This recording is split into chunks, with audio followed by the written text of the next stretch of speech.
Nação Tricolor, tudo bem com vocês? Sejam muito bem-vindos a mais um vídeo do canal Mais Um Bahia. Eu me chamo Amália e vamos falar de Bahia.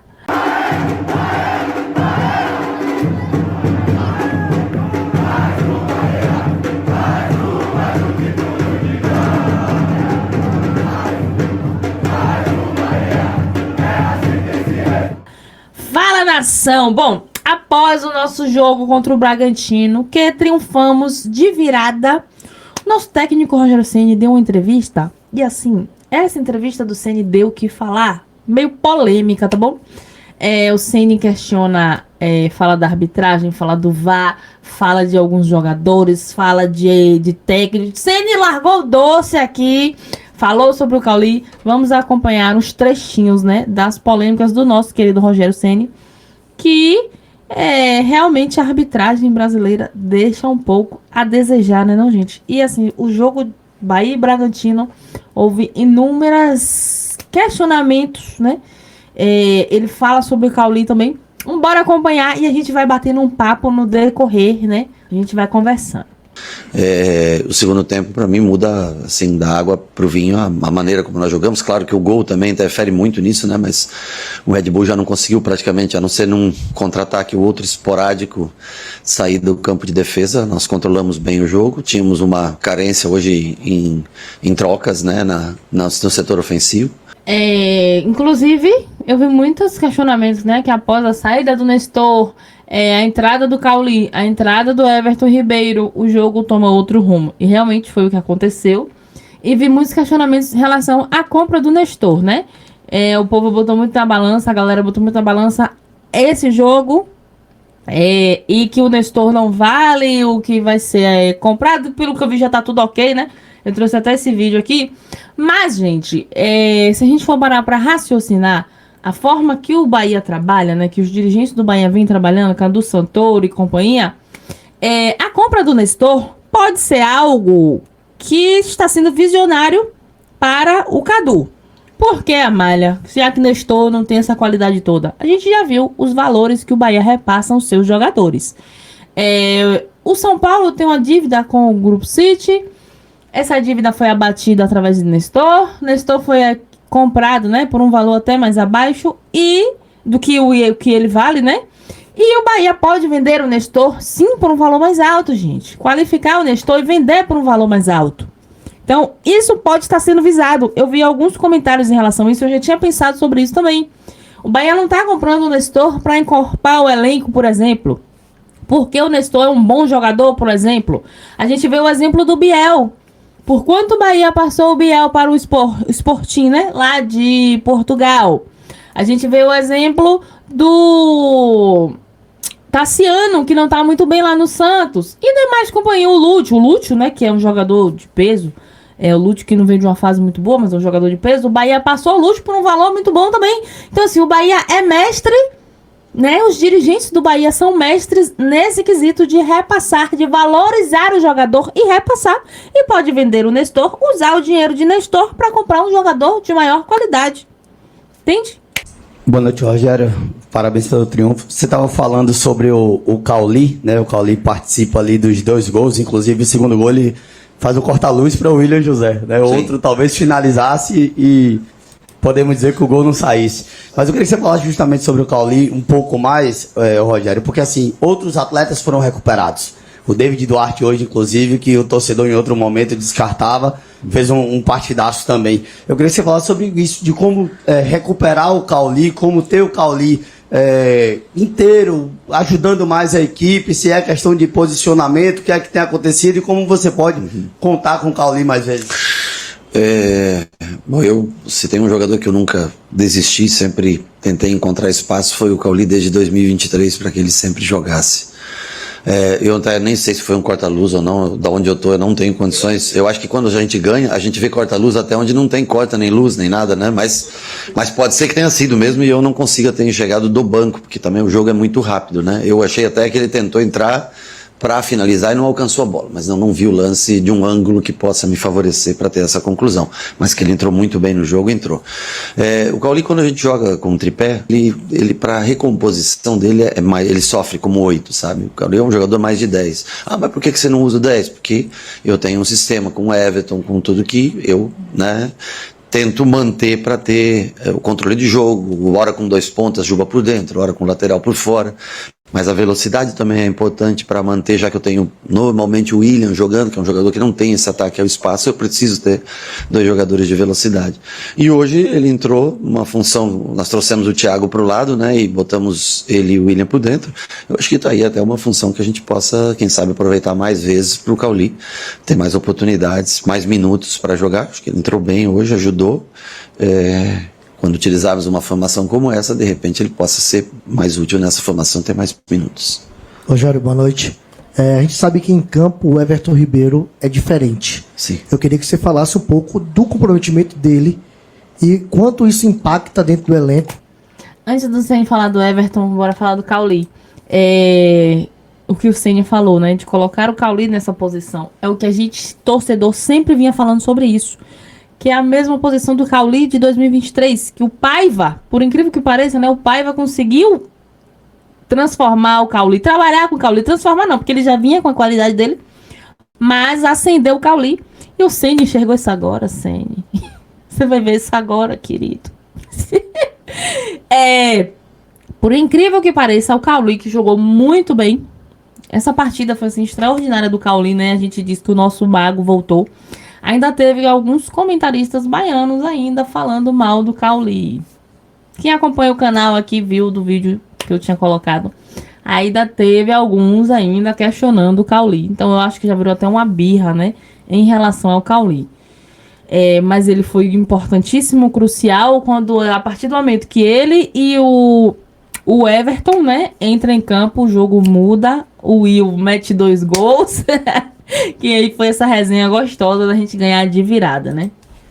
Um jogador que voltou depois de uma cirurgia, depois de um diagnóstico que é complicado, cada um recebe a sua maneira, trazer esse impacto do Everton Ribeiro no elenco. Bom, eu acho que ele voltou já faz uns 10 dias aí que ele está treinando com a gente, entre academia, sem contato, depois podendo treinar com bola, mas sem muito confronto. Agora, na última semana aí que ele começou a treinar mais com a gente, eu conversei com ele, sabia que ele não tinha a condição para jogar um tempo de jogo, por exemplo, né? Mas eu achava importante, primeiro que hoje nós tínhamos todos os jogadores que nós tínhamos disponíveis no elenco, né? Com 3 goleiros hoje no banco. E o Everton, eu imaginava que para esses 15 minutos finais ele pudesse, de repente, ajudar a gente pela parte diferente. Ele não tinha... Fiquei um pouco preocupado, porque no 1 a 1 eles tinham o contra-ataque e o Everton, na parte física, era o que mais deixava a desejar. Mas ali nós fizemos a mudança pelo lado para o Michel e ele entrou na posição que ele costumeiramente joga. Eu acho que com jogadores que também sabem, né, tem... O William e Cauli tem muito boa qualidade técnica, Michel, ele. Eu acho que ele não pode deixar de se destacar a dedicação dele, claro, ele teve um diagnóstico que, ao parecer médico, parecia relativamente tranquilo, por isso que ele optou por esperar, né, não é uma coisa mais legal de ver ele fazer uma cirurgia, voltar e começar a treinar já com a gente, tudo, se integrar, ganhando condicionamento físico. Claro que ele vai ter mais minutos para jogar. Eu acho que isso, tirando essa parada, eu acho que ele vai estar completamente íntegro e recuperado na sua parte física na volta. Até então nós vamos dosar a parte de minutagem dele somente pela condição física que ele apresenta. Eu tinha visto até o jornalista, o Nilson Luiz, tinha dito, né, após o jogo acabar, que o Everton não iria nem entrar nesse jogo. Mas, como a gente estava naquela situação, meio que de aperto, né, precisando ajustar o time pra gente virar, triunfar, o Ceni resolveu colocar o Everton, né, e deu super certo. O Everton é diferenciado, né, não, gente? Boa noite, Rogério. Queria que você tirasse um tempinho para falar sobre o William José. Chega a 24 participações em gols na temporada. Qual a importância de ter um jogador desse calibre no seu time? E assim, hoje todos os holofotes vão para o próprio William, para Everton Ribeiro, Cauli, mas queria que você falasse sobre a evolução do Thiago, que é um dos 3 goleadores do Bahia na temporada. Vou começar pelo Thiago. O Thiago é um menino excelente para trabalhar no dia a dia. Ele talvez não tenha o mesmo refino técnico de outro, não tenha a mesma velocidade que tem o Ademir, não tenha o mesmo drible que tem o Pulga, né? Mas dos jogadores da base que tiveram com a gente, é o jogador mais pronto, principalmente pela parte física. É um jogador pronto para confrontos desse nível, tá entendendo? Por isso que ele ganha minutagem. Talvez você tenha na base jogadores habilidosos, mas que ainda não conseguem no confronto físico levar vantagem, e aí é complicado. Então acho que ele vem evoluindo bastante nesse sentido. É um menino trabalhador que escuta, tenta evoluir. Eu acho que ele é um jogador já que está inserido no contexto do grupo já até para um próximo ano, né? Depois você me perguntou. O William é artilheiro, um jogador que joga na rotação dele, não é logicamente um cara de percorrer distâncias longas em alta velocidade, mas ele é um cara que quando ele sabe baixar para jogar no meio, você vê, quando eu botei Thiago com ele, eu disse, agora você vem e deixa Thiago, e ele vem e joga com naturalidade. Então ele joga praticamente como um meia quando ele baixa, ele tem a qualidade técnica para isso. Não é à toa que jogou, sei lá, 10 anos, não sei quanto, na Espanha, fez mais de 80 gols na Espanha. Ele tem, sem dúvida nenhuma, o faro de gol, é um jogador habilidoso, é um jogador que tem boa colocação. Se você esperar que ele vai te dar os sprints lá, não vai acontecer. Mas eu acho que ele tem ajudado bastante a gente no ano, dentro das características de jogo dele. O William José, que foi bastante criticado pela torcida em alguns jogos, né? Porque a gente não via uma movimentação, a gente achava o William José um jogador pesado, mas que quando a gente vai fazer um pente fino, uma análise, é um jogador que está sendo de crucial importância, né? À toa que o jogo passado fez 2 gols, né? Boa noite, Rogério, parabéns pelo triunfo. Você falou agora há pouco em uma das suas respostas sobre há 2 anos atrás o mental não ser o mesmo desse ano e de uma virada que veio através dessa casca psicológica que o Bahia tem construído ao longo das temporadas. Na última semana se abriu essa 5ª vaga para a Libertadores, essa vaga direta, que é uma vaga que de fato mexe com o brio também, com a euforia, mais do que os atletas já estavam focados em conseguir essa vaga. Eu queria que você trouxesse para esse paralelo. A gente já conversou algumas vezes sobre o trabalho psicológico que o grupo faz, mas o quanto é importante ter essa casca, ter de fato essa construção psicológica, porque o desgaste físico ele vai pesar em algum momento, mas o quanto psicologicamente você se sente preparado para conquistar essa vaga? O profissional, o psicólogo, o profissional da área, ele é importante para cada um, para ser humano, mas o grande psicológico de jogar grandes competições é você estar nelas. O dia que você jogar uma, jogar 2, jogar 3, enfrentar, ver como vai jogar na Argentina, campo difícil, vai jogar... Aí sim, esse é o grande psicológico do atleta. O profissional para tratar a saúde, claro que é muito importante para todos nós, para mim, para você, para o atleta, né? Isso é importante, você ter um profissional, um acompanhamento profissional. Mas a grande psicologia que existe do esporte é você passar pelas situações. Você vai ver o Flamengo ganhou 3 Libertadores nos últimos anos, mas teve em todas lá, né? Disputando. O Palmeiras ganhou 3, ou 2, Palmeiras 2, né? 2, né? Palmeiras ganhou. Mas foi 3, né? Agora os 3, né? Teve lá... Não, foram 2, né? 99, é verdade. Foram 2, mas você vê... mas eles estão sempre lá jogando, né?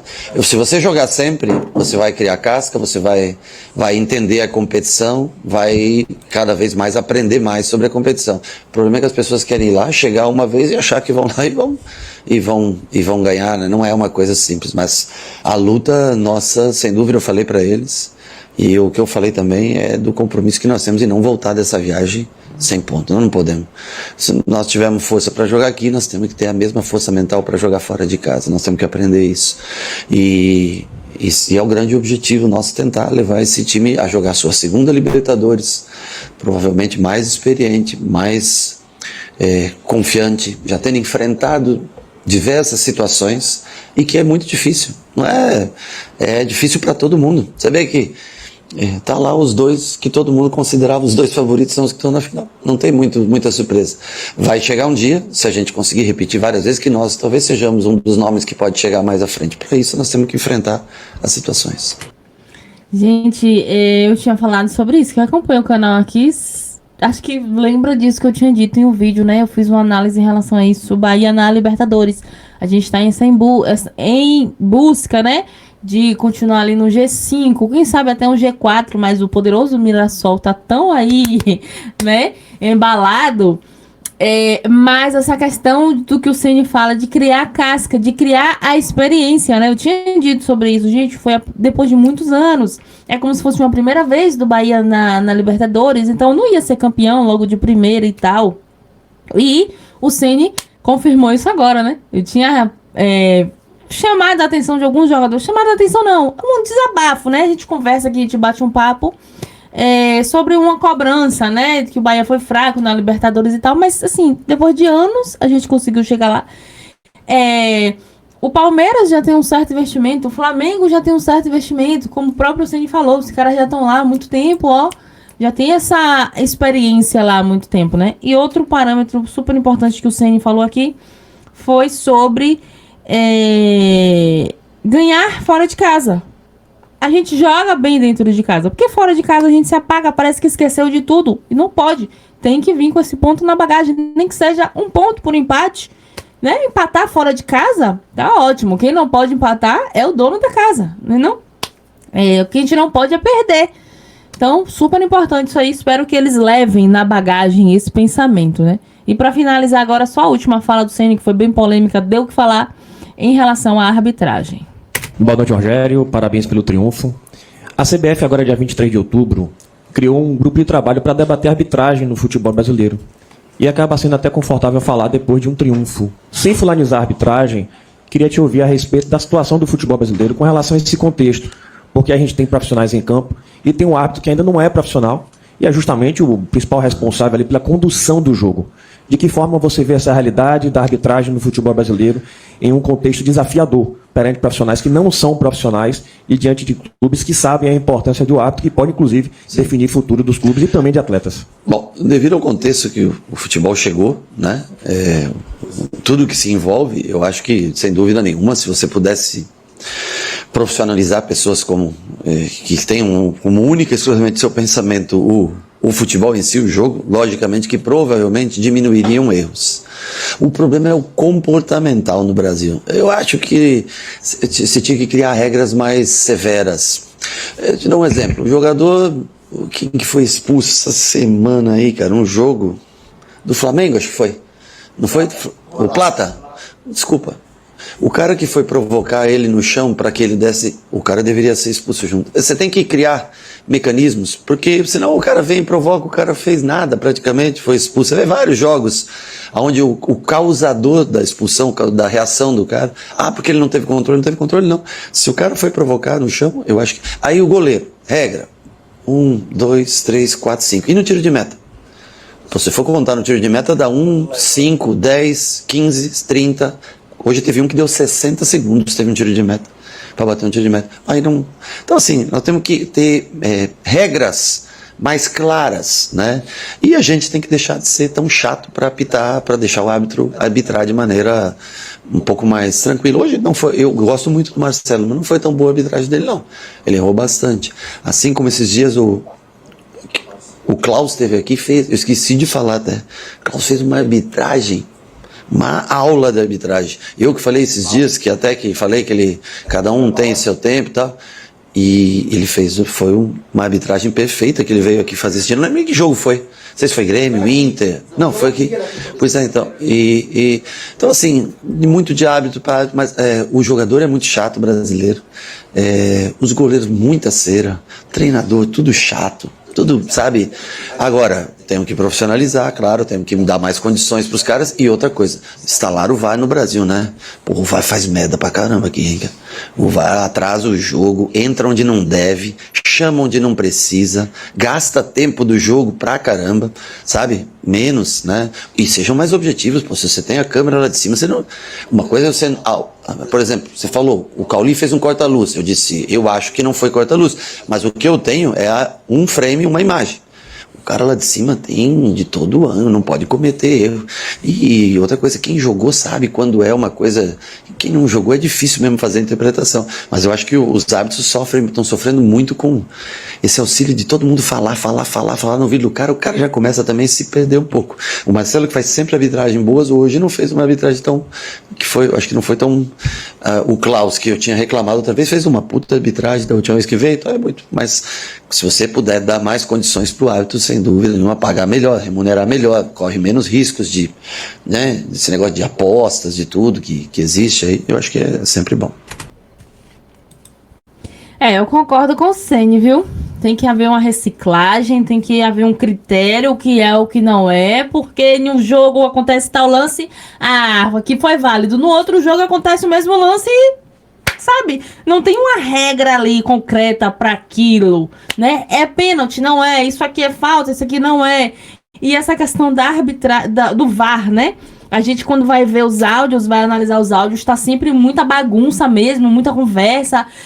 Num jogo, todo jogo é uma pressão, mas quando a gente vai para um jogo como clássicos, como final de algum campeonato, isso pesa bastante e vira uma confusão.